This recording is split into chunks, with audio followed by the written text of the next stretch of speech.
tassa bhagavato arahato sama sambuddhassa. Namo tassa bhagavato arahato sama sambuddhassa. Namo tassa bhagavato arahato sama sambuddhassa. Kalena dhamma sawanang eta manggala mutamanti.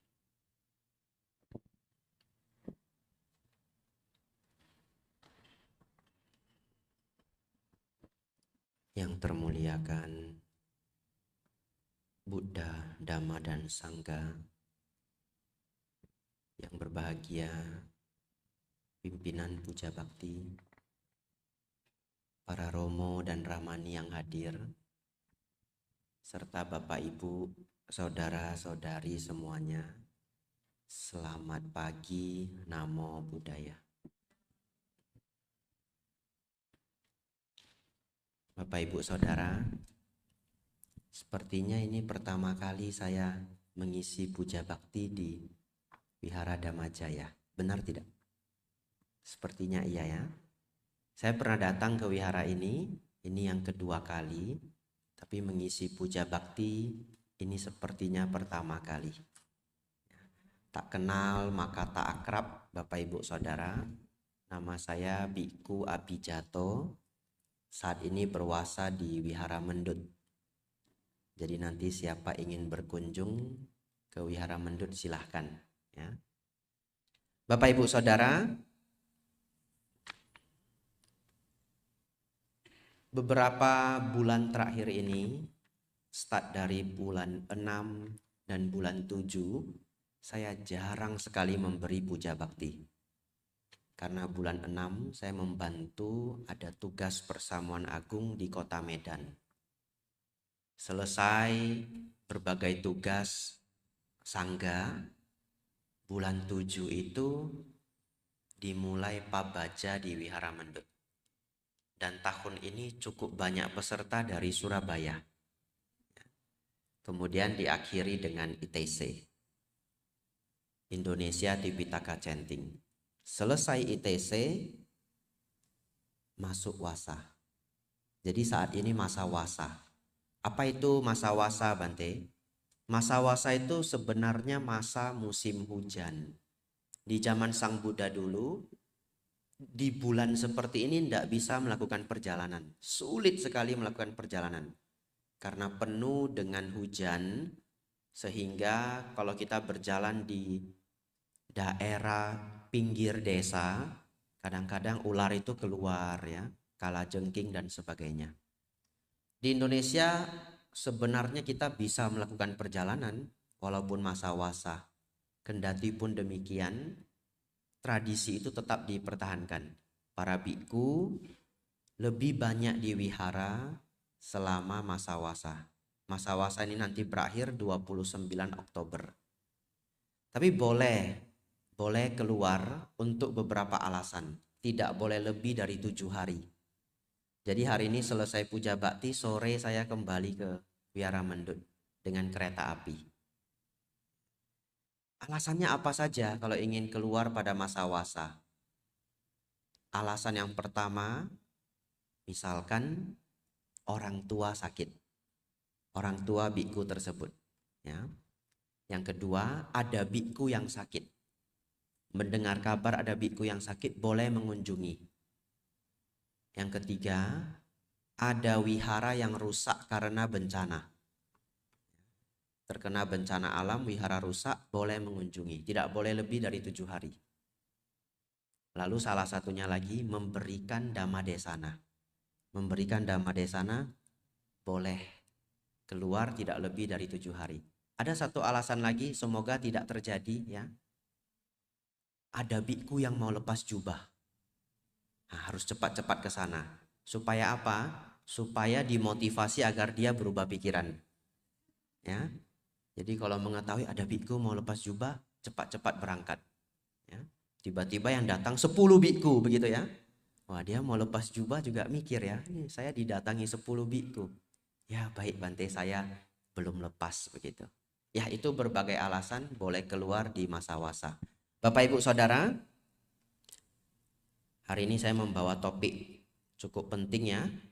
Dari mana tahu penting Bapak Ibu Saudara? Lihat kertasnya 2 lembar ya. Nah, biasanya kertas saya 1 lembar. Hari ini kertas saya 2 lembar. Bersiap-siaplah Anda ya. Pulang ujian Bapak Ibu Saudara ya. Bapak Ibu Saudara, Bapak Ibu sudah baca topik kita hari ini alam surga dan alam apa ya? Lupakan saja dulu topiknya. Ikuti saja apa yang saya sampaikan dan ambil semua pelajaran yang bisa diambil. Ya, kadang-kadang saya memberi pelajaran sedikit di luar topik, tapi semuanya bermanfaat. Kita mulai dari, nah ini renungan yang sangat baik, sangat baik.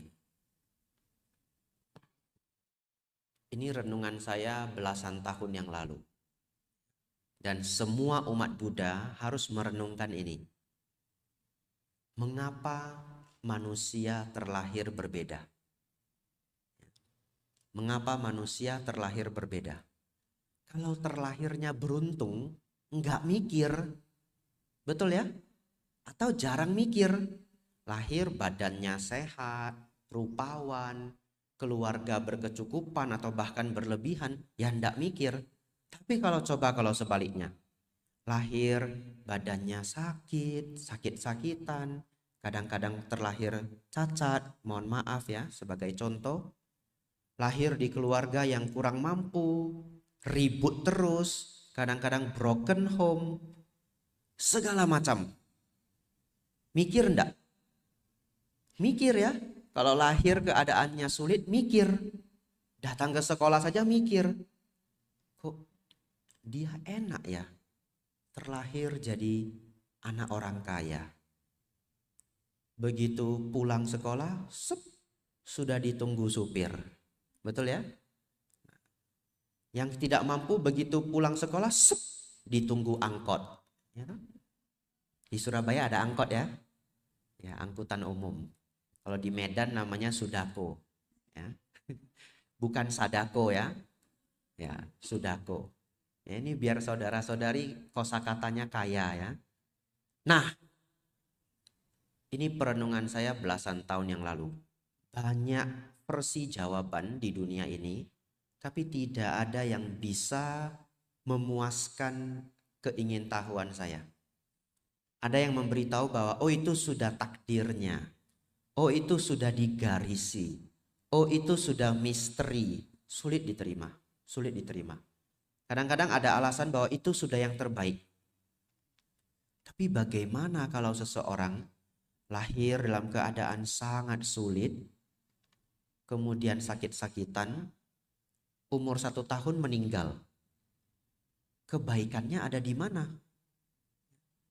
Kalau kebaikannya ada, ya 1 tahun meninggal. Kebaikannya ada di mana? Di antara banyak jawaban, apa yang disampaikan Sang Buddha adalah yang terbaik.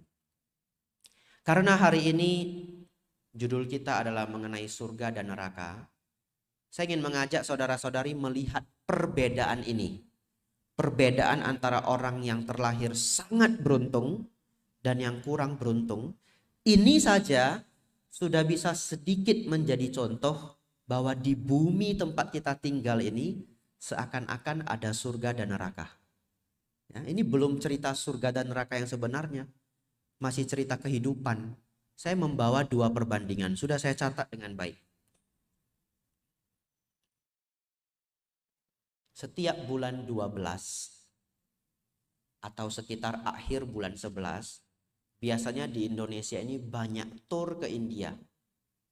Mungkin di antara yang hadir ada juga yang ikut Damayatra ke India. Banyak yang menyelenggarakan di berbagai wihara. Apa alasannya? Karena bulan 12 itu musim dingin di India. Jadi the best season untuk pergi ke India. Selain itu ada International Tipitaka Chanting. 5-6 tahun yang lalu saya berangkat ke India untuk Damayatra, membantu sangga di International Tipitaka Chanting. Ada satu pemandangan yang tidak terlupakan. Jadi kalau saudara-saudari punya kesempatan saya menyarankan pergilah Damayatra. Selain bisa melihat tempat sejarah Sang Buddha, ada satu hal yang akan membuat Bapak Ibu begitu pulang langsung merasa bersyukur hidupnya. Beneran. Karena kehidupan orang India di sana bagi kaum yang miskin sangatlah sulit. Sangatlah sulit. Nah, di daerah Bodh Gaya kami bertemu banyak sekali pengemis, anak kecil, ya. Dan sepertinya mereka itu sudah dipaksa untuk mengemis. Setiap orang sudah ada rayonnya masing-masing. Dan hampir semuanya cacat. Hampir semuanya cacat. Dulu sebelum menjadi biku, saya pernah melihat sebuah rekaman video fiksi. Fiksi, tapi mereka berusaha menggambarkan apa yang terjadi di India.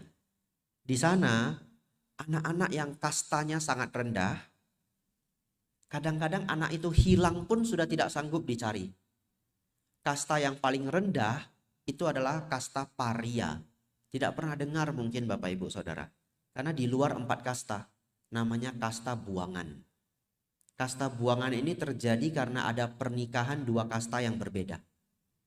Misalkan Waisya dengan Sudra, tidak boleh menikah. Kalau Waisya dengan Sudra menikah diam-diam, anaknya disebut paria.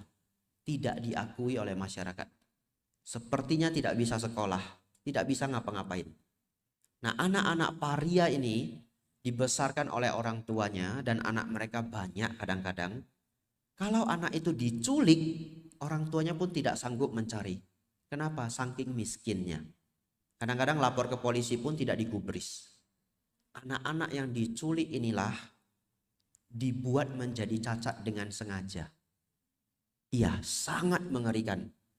Anak-anak itu disuruh antri. Ini saya lihat videonya walaupun fiksi, tapi mereka berusaha menggambarkan apa yang terjadi di India. Anak-anak kecil itu antri. Dan di depan itu bukan temannya tapi anak kecil lainnya teriak bukan main. Dan kita nggak tahu apa yang terjadi di sana, nggak tahu. Jadi kita antri, nggak tahu apa yang terjadi di sana. Begitu masuk, sudah ada parang, minyak panas. Tahu minyak panas untuk apa? Membutakan mata. Ya, anak itu disuruh tidur dengan sendok. Ini jadi agak seram ini ya. Tidak apa-apa lah ya, semuanya dewasa ya. Tidak ada anak remaja di sini, anak-anak tidak ada. Sendok itu diambil minyak, dibakar di atas lilin atau spiritus itu sampai sudah sangat panas, dituangkan ke biji mata. Itu cara membutakan secara paksa. Tangan ada yang langsung diparang dan ada yang dibengkokkan. Wah, saya nggak bisa. Waktu saya di India itu ada anak yang kakinya itu ke belakang begini. Dan minta-minta di depan Bodh Gaya. Itu sudah seperti neraka di bumi ini. Betul ya? Sudah seperti neraka di bumi ini. Dan kalau terlahir di India pada kaum-kaum yang kurang mampu, sangat sulit menjadi orang baik. Sangat sulit menjadi orang baik. Kenapa? Karena dia sendiri tidak merasakan kasih sayang semasa kecil. Dan melihat dunia sekeras ini, mau makan saja susah. Sehingga tumbuh ketamakan yang luar biasa. Dulu saya di Thailand tinggal dengan guru saya, namanya Chow Kun Pariyati Wikmun. Ya, namanya dalam bahasa Thai, Chow Kun Pariyati Wikmun. Dulu ketika beliau muda, sekarang beliau sudah umur 70-an. Beliau pernah belajar di Benares di India selama 4 tahun. Jadi selama saya tinggal di Thailand, saya banyak diceritakan mengenai apa yang terjadi di sana. Menurut guru saya, kalau dia naik kereta api, dia tidak berani makan makanan ringan, dia cuma berani makannya buah. Jadi kalau dia naik kereta api dengan kapia, ada yang jual makanan, dia cuma beli buah. Pisang ataupun jeruk. Alasannya apa? Pasti bersih. Ya, karena ada kulitnya. Pisang ataupun jeruk. Lalu satu ketika kapia dari beliau itu beli pisang 1 sisir. Adalah pisang 1 sisir. Sampai di perjalanan beliau melihat ada anak kecil kasihan begitu ya sendiri. Lalu guru saya tanya, "Do you want banana? Mau pisang?" Anaknya jawab yes, ya toh? Dicopotlah 1 biji pisang. Di antara 1 sisir, betul ya? Ngasih 1. Tahu apa yang dilakukan anaknya itu? Dia mau ngambil 1 sisir ini. Mau ngasih 1, diberi 1, yang mau diambil adalah 1 sisir ini. Tidak ada rasa malu. Sedikit malu pun tidak ada. Lalu guru saya harus, no, this one, not this one, this one. Baru dia ambil. Tidak ada rasa malu. Kenapa? Karena hidup begitu keras. Dia kalau malu, dia belum tahu besok bisa makan apa. Betul ya? Tidak mau malu dia. Mau ambil 1 sisir itu. Jadi dalam bahasa Thai ini, hai neng lu yak dai wi. Enggak usah hafal ya. Hai neng lu yak dai wi. Dikasih sebiji, maunya sesisir. Yaitu dari testimoni guru saya. Itulah yang terjadi di India.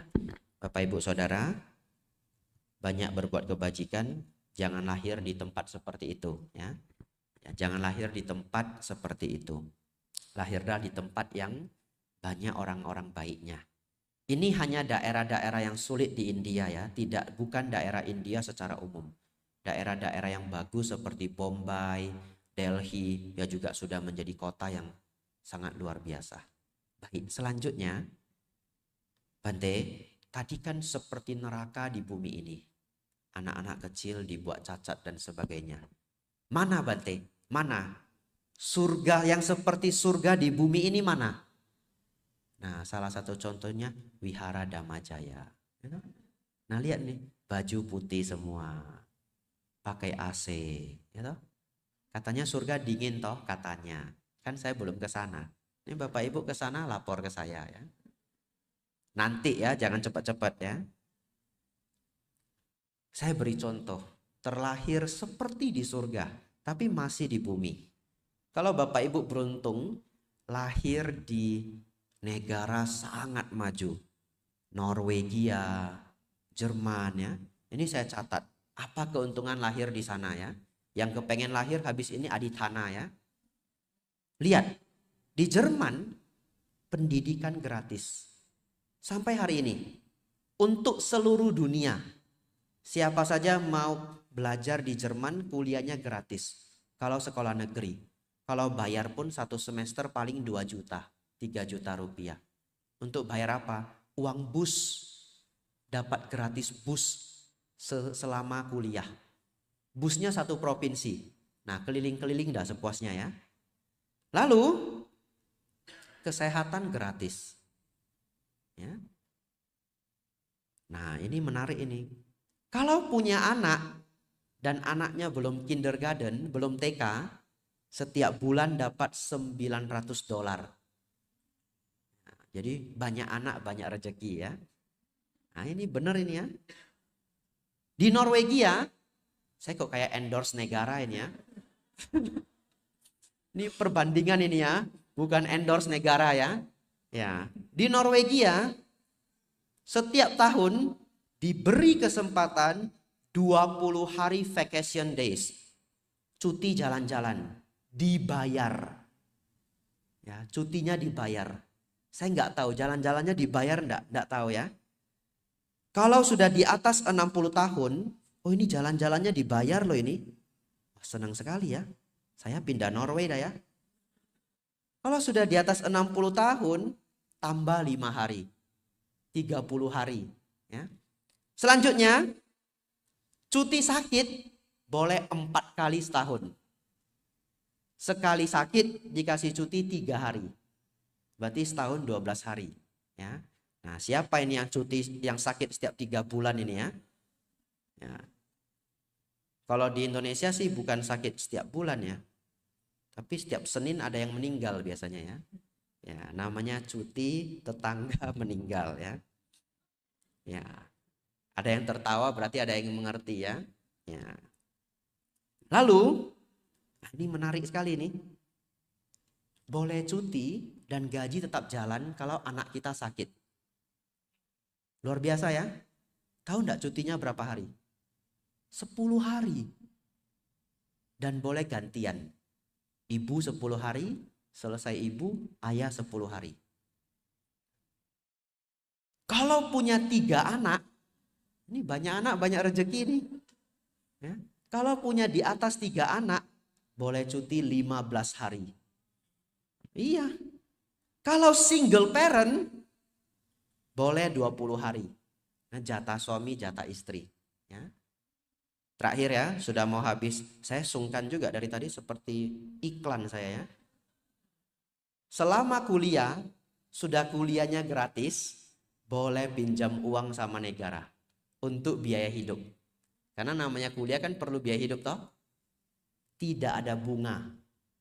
Tidak ada bunga. Pinjaman tanpa bunga. Dan kalau mati dianggap lunas. Ya. Maksudnya ya keluarga lainnya tidak terbebani ya. Kalau di Indonesia kadang-kadang mati utangnya diwariskan. Ya. Bukannya dapat warisan harta, dapat warisan utang ya. Ya. Lalu kriminalnya rendah, korupsi rendah, bencana rendah. Itulah yang terjadi di Norwegia. Luar biasa ya. Membandingkan dua kehidupan ini benar-benar sudah seperti surga dan neraka. Baik, kita lanjut ke topik yang lebih inti. Itu pun Bapak Ibu Saudara, walaupun ada yang terlahir dalam keadaan sangat sulit seperti di India, atau sangat bahagia seperti di Norwegia, Jerman dan yang lainnya, bisa terlahir sebagai manusia pun sebenarnya sudah berkah. Ya, walaupun ada yang sesulit itu.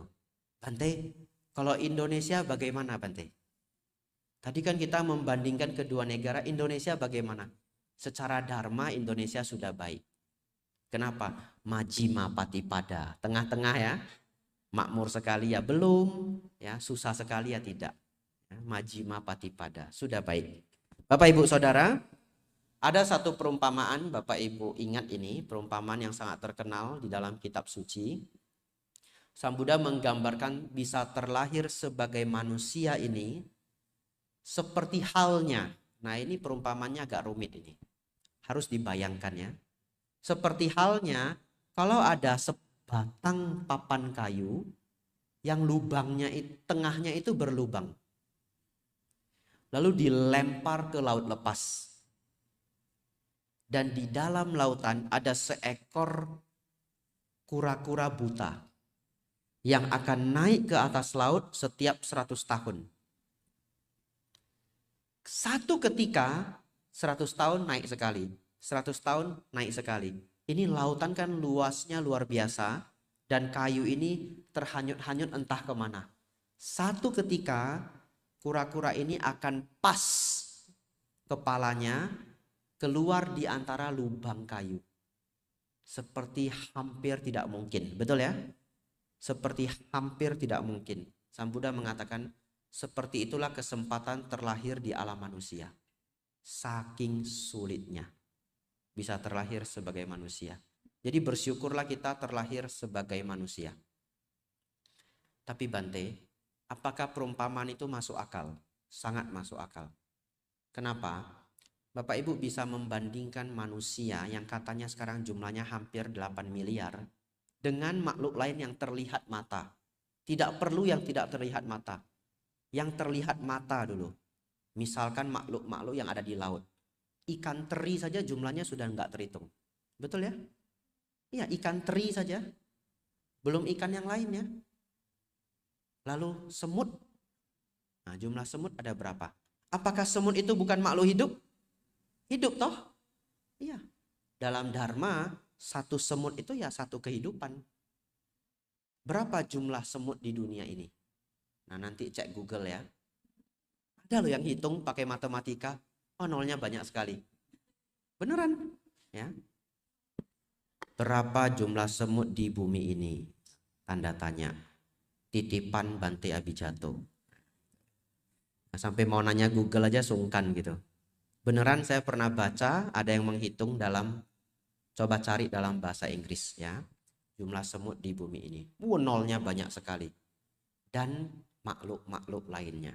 Kalau kita memperhitungkan seluruh jumlah binatang di bumi ini, Aduh, saya enggak bisa tahu lagi seberapa banyak serangga itu loh.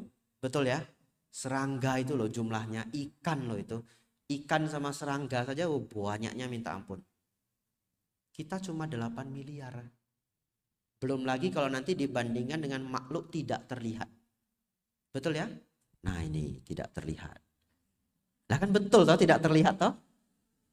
Nah, kan betul saya tidak terlihat, Bapak Ibu tidak terlihat. Mungkin ada yang datang, ya toh? Jangan-jangan wihara ini sengaja depan ini dikosongkan ya. Nah, untuk para dewa misalnya ya. Ya, mengetahui perbandingan itu, terlahir sebagai manusia sudah sangat beruntung. Tapi ini bagian sangat penting. Itu suara apa? Tanda bahaya? Atau ceramah berakhir? Ceramah berakhir. Ya, enggak apa-apa ya. Siapa yang bunyi ditutup enggak apa-apa. Wajar saja terjadi. Siapapun kadang-kadang bisa lupa. Ya, tidak perlu malu. Enggak apa-apa, ditutup aja. Baik, kita lanjutkan. Tapi Bapak Ibu Saudara, kadang-kadang ada sedikit salah kaprah. Ada yang berpikir bahwa karena sulit terlahir sebagai manusia, maka kehidupan manusia pasti baik. Tidak. Kehidupan manusia tidak ada apa-apanya dibandingkan para dewa. Namun, kehidupan manusia ini ada kelebihannya. Kita adalah makhluk yang hidup di antara alam rendah dan alam surga. Alam rendah namanya Apaya. Betul ya? Di bawah kita sudah Apaya, di atas kita surga. Apaya itu alam rendah. Kita di antaranya. Karena kita di antaranya, kebahagiaan dan penderitaan itu datang silih berganti. Siapapun Anda. Siapapun Anda. Anda terlahir di Norway pun Anda akan sakit perut sesekali.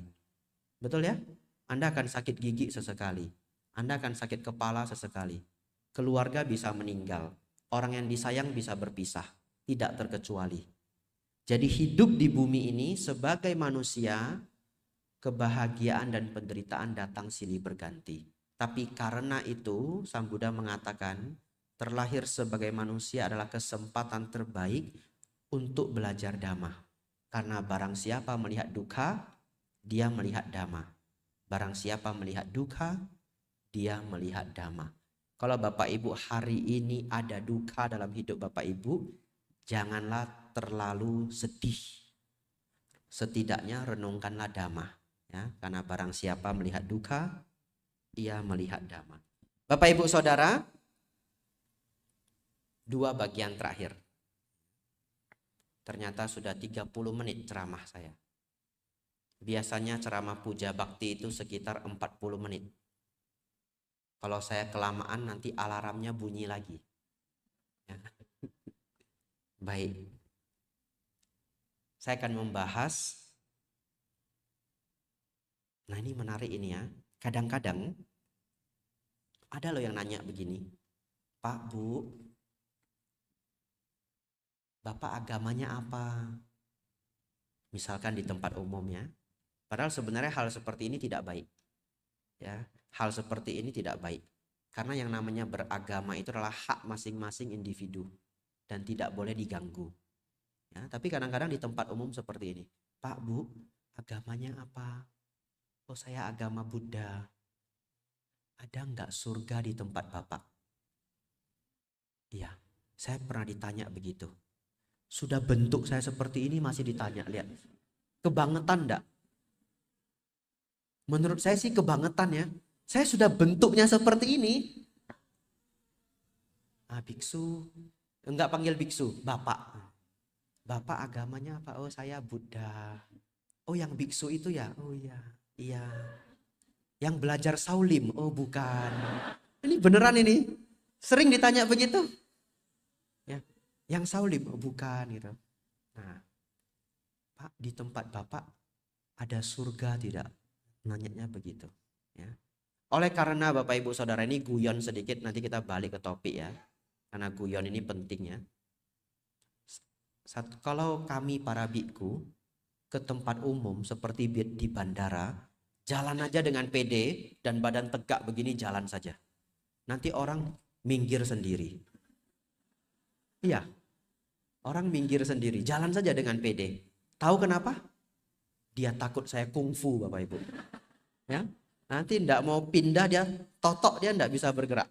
Karena hampir orang umum berpikir semua biksu itu punya kungfu. Beneran. Tapi saya pikir baik juga. Saya kemana-mana aman ya. Nah, ini orang nanya begini. Sudah saya bentuknya begini, ditanya begitu. Ada enggak surga? Kalau Bapak Ibu Saudara ditanya seperti itu, harus dengan sangat percaya diri menjawab, oh tentu di agama saya ada surga. Bahkan surga itu diambil dari bahasa Sanskerta. Bahasa Pali, bahasa Sanskerta yang merupakan bahasa asal kitab suci kami. Ditegaskan begitu. Surga dalam bahasa Sanskerta, bahasa Palinya adalah Saga. Saga yang artinya tempat yang bahagia.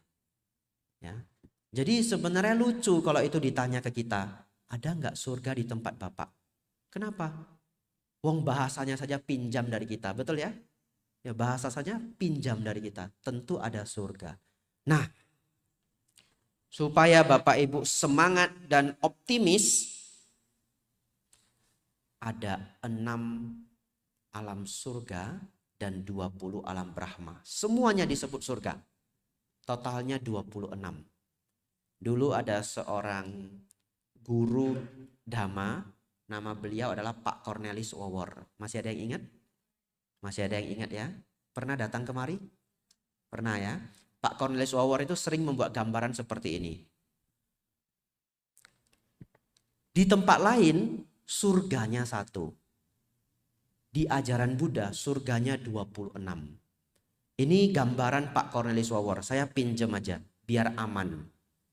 Ya. Jadi kalau ada yang protes cari Pak Cornelis Wawor ya.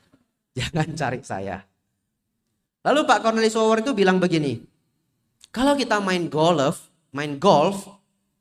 lubangnya 1 dengan lubangnya 26, yang mana yang gampang menang? 26 ya. Tek. Yang depan gak masuk, tengah gak masuk, belakang gol gitu ya. Nah itulah ajaran Buddha ya. Surga kita ada 26. Saya akan memperkenalkan, tidak saya bahas karena waktu kita terbatas. Yang paling rendah adalah alam Catu Maharajika. Disebut alam 4 Raja Dewa. Kalau Bapak Ibu pergi ke kelenteng-kelenteng tua, kadang-kadang begitu masuk itu dijaga sama 4 dewa. Ya, saya pernah dulu sebelum jadi biku ke Tiongkok, ada satu kelenteng tua dan ada 4 Raja Dewa di pintu gerbangnya, bagus sekali. Saya pikir di Indonesia juga ada. Ya. Alam 4 Raja Dewa ini, Catu Maharajika adalah alam dewa paling rendah. Umurnya 500 tahun surgawi. Lahir di sana umurnya 500. Lahir sebagai manusia umur lebih kurang saat ini 75. Ya. Lalu yang uniknya, para dewa dan alam manusia ini punya perbedaan dimensi. 1 hari di sana, 50 tahun di sini. Ya, 1 tahun di sana, 50 tahun di sini. Ini kedengaran sangat aneh. Tapi kalau Bapak Ibu Saudara ada yang belajar fisika akan paham hal ini. 1 hari di planet lain itu bisa bertahun-tahun di sini. Ya, kenapa? Berhubungan dengan kecepatan rotasi planet. Kecepatan planet kita adalah 70.000 km per jam. Kan bumi ini sedang bergerak toh. Kalau di planet lain yang jauh kecepatannya berbeda, maka 1 hari di sana akan berbeda dengan di sini. Saya tidak berusaha mencocok-cocokkan. Saya hanya memberitahu bahwa kadang-kadang perbedaan waktu itu bisa terjadi di alam semesta. 1 hari di alam Catu Maharajika, 50 tahun di alam manusia. Alam yang kedua adalah Tawatingsa. Di alam Tawatingsa ini, mereka para dewa Tawatingsa berumur 1000 tahun. 1 hari di sana, 100 tahun di sini. Selanjutnya adalah alam dewa Yama. 1 hari di sana, 200 tahun di sini. Dan mereka berumur 2000 tahun. Selanjutnya adalah alam dewa Tusita. 1 hari di sana, 400 tahun di sini. Mereka berumur 4000 tahun. Kemudian alam Nimanarati. 1 tahun di sana, 800 tahun di sini. Dan mereka berumur 8.000 tahun surgawi. Terakhir, Parinimita Wasawati. 1 hari di sana, 1.600 tahun di sini. Dan mereka berumur 16.000 tahun surgawi. Jadi Bapak Ibu Saudara ingin terlahir di alam surga, lahirlah di alam yang tinggi ini ya. Ya, nanti sudah lahir di sana lapor ke saya ya. Pada waktunya ya, pada waktunya. Setelah itu ada 20 alam Brahma. Alam Brahma tidak saya bahas, tapi alam Brahma itu adalah alam yang dicapai karena telah mencapai tingkat jana. Perbedaannya apa? Di alam Brahma tidak ada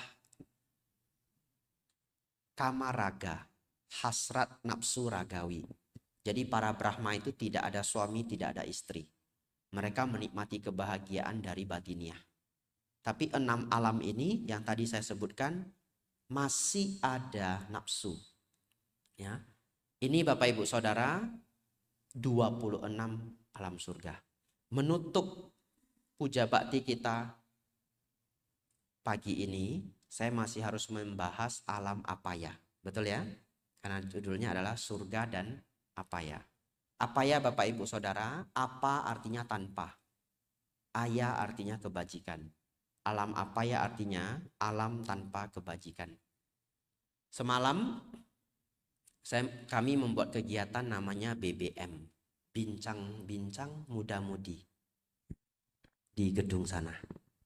Jam 6 sore saya pelajarannya dimulai. Ada satu peserta yang bertanya, pertanyaannya bagus sekali. Bante, kalau kita lahir sebagai manusia tapi tidak banyak berbuat kebajikan atau bahkan tidak berbuat kebajikan, karma baik kita bisa habis enggak? Betul ya? Karena Bapak Ibu setiap hari sebagai manusia ini makan enggak? Makan ya? 3 kali sehari. Naik mobil, naik motor, naik kendaraan, pakai AC, belajar dan sebagainya. Itu semua menghabiskan karma baik lampau. Ya, itu semua menghabiskan karma baik lampau. Dan ada orang yang tidak suka berbuat kebajikan. Bisa enggak Bante? Karma baiknya habis. Jawabannya adalah bisa, tapi lebih nyaman saya mengatakan karma baiknya berkurang drastis. Secara otomatis dia akan jatuh ke alam peta. Oleh karena itu mereka yang terlahir di alam peta itu ciri-cirinya apa? Ketika sebelum terlahir di alam peta masih di alam manusia, sangat pelit biasanya. Tidak suka berbuat baik. Dan sangat melekat dengan apa yang dimiliki. Ya karena melekat makanya jadi pelit. Makanya kalau sudah gentayangan di rumah kosong gak mau pindah-pindah. Bapak Ibu beli rumah baru ada makhluknya. Begitu datang langsung dimimpiin. Siapa suruh kamu tinggal di sini? Kebangun ya. Waduh mateng ini, rumah ini ada makhluknya. Apa yang Bapak Ibu lakukan? Undang saya ke sana. Saya tumbalnya Bapak Ibu ya. Baca doa Bante untuk rumah saya, rumah baru. Oh begitu, diantar. Makan siang dulu, diajak ke restoran. Wah sudah bagus ini ya gambarannya ya. Habis makan dibawa ke rumah kosong. Silakan masuk Bante. Oh saya enggak tahu jalan Pak, silakan diantar. Bante duluan. Bante lebih tua, wasanya lebih tinggi. Oh begitu? Oh iya. Terus saya jalan, ada pintu besar begini. Mau saya buka, saya bukan tuan rumah, betul ya? Pak, buka Pak. Oh enggak Bante duluan ya. Katanya kalau rumah kosong yang masuk pintu pertama itu langsung diserang ya. Katanya ya, katanya. Ya, undang para biku baca doa. Bapak Ibu Saudara, makhluk itu gentayangan di rumah itu mungkin itu rumah dulu miliknya, betul? Terlahir di alam peta. Kenapa dia diusir ya? Kan itu rumah dulu miliknya ya. Tapi ya demikianlah adanya. Para biku datang juga tidak mengusir. Pelimpahan jasa, berbagi meta agar dia tidak mengganggu lagi. Bapak Ibu Saudara, alam rendah kita bisa terlahir pada 4 kondisi. 1, alam peta atau hantu, biasa diterjemahkan hantu kelaparan. Tapi sebenarnya kata peta itu bukanlah hantu kelaparan. Kata peta artinya yang telah berpulang. Yang telah berpulang. Lalu di bawahnya adalah alam binatang. Di bawahnya lagi adalah alam neraka. Di dalam suta digambarkan hanya 3 alam. Binatang, peta, binatang, neraka. Kemudian di kitab tafsir ditambahkan lagi alam asura. Tapi alam asura sebenarnya adalah alam dewa. Tapi karena dia punya kebencian sangat luar biasa, dikatakan tersiksa oleh kebenciannya. Ya, tidak apa-apa, ingin mengikuti versi 3, versi 4 sama saja. Yang penting jangan ke sana. Ya. Alam peta, alam binatang, alam neraka. Bante, bagaimana agar kita tidak jatuh ke sana? Rawatlah sila dengan baik. Silena sugating yanti. Dengan merawat sila akan mencapai alam surga. Bapak Ibu Saudara, tidak terasa sudah 40 menit perjumpaan kita. Ya, sedikit merekap, setelah itu kita tutup. Bapak Ibu Saudara, bahkan di bumi ini kita bisa melihat ada orang yang terlahir seperti di surga, ada yang seperti di neraka. Oleh karena itu, bersyukurlah dan manfaatkanlah sebaik mungkin karena sudah terlahir sebagai manusia. Mano usa. Mano artinya batin, usa artinya unggul. Manusia artinya yang unggul batinnya. Kalau berlatih, ya, kalau berlatih. Kalau tidak berlatih, tidak unggul batinnya. Terakhir sebagai manusia, jangan jatuh ke alam neraka, alam binatang, ataupun alam peta. Kalau Bapak Ibu jatuh ke alam peta, nanti saya ditumbalin, saya datang nyari Bapak Ibu. Ya. Bapak Ibu Saudara, dari terang menuju terang, itulah anjuran Sang Buddha. Hidup yang baik itu hanya ada 2. Dari gelap menuju terang, dari terang menuju terang. Yang pertama dari gelap menuju terang. Apa maksudnya? Kalau saat ini kehidupan kita kurang begitu beruntung, tidak apa-apa. Berjuang agar kehidupan semakin baik, semakin baik, semakin baik. Rawat sila, senang berbuat baik, belajar dhamma, ada waktu bermeditasi, maka akan naik ke alam yang lebih tinggi. Atau dari terang menuju terang. Sudah baik saat ini, berusaha semakin baik. Tidak hanya mencapai alam surga, berjuanglah mencapai tingkat kesucian. Mungkin lain kesempatan kita bisa membahas mengenai kesucian. Hari ini kita membahas alam surga dan alam apa ya. Semoga Bapak Ibu Saudara senantiasa semakin maju dalam dhamma, semakin maju dalam kehidupan. Sabe sata bhavantu sukhitata, semoga semua makhluk hidup berbahagia.